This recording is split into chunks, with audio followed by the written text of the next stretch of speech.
De conseiller régional, de conseiller municipal depuis 2001, je viens de vous le dire, et de conseiller métropolitain, je connais parfaitement les dossiers laurentins.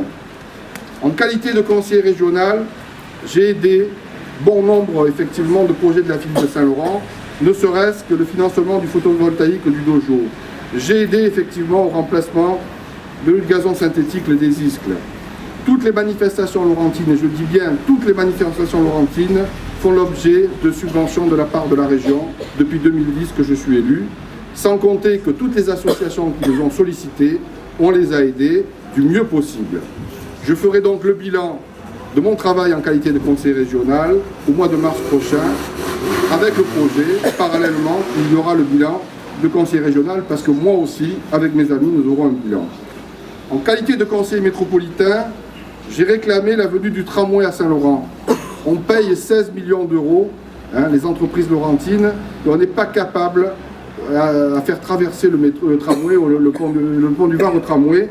Je trouve ça scandaleux et un mépris pour la ville de Saint-Laurent. J'ai refusé le transfert du port de commerce de Nice. On voulait même nous transférer le port de commerce avec tous les dégâts que ça allait causer sur le littoral et le problème de circulation. Déjà qu'on a du mal à sortir et rentrer de Saint-Laurent, si en plus on a les bateaux de la Corse qui arrivent sur Saint-Laurent, ça me paraît très compliqué de pouvoir circuler en totale liberté.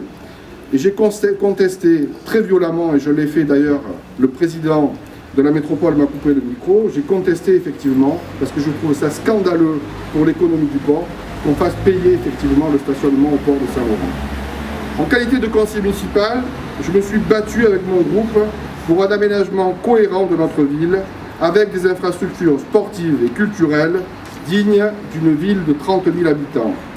Je me suis battu pour un meilleur calibrage des projets pour éviter les dépassements de plus de 100%. Et je m'en explique.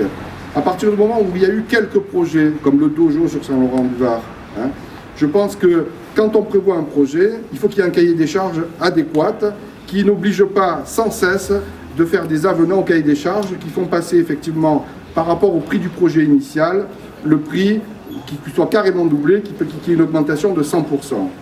Je me suis battu pour que pour les subventions aux associations laurentines soient en rapport avec leurs besoins, sur la base de conventions de partenariat avec des critères objectifs et précis. D'ailleurs, la Chambre régionale des comptes m'a donné raison lors de son dernier rapport sur la gestion calamiteuse de Saint-Laurent-du-Var.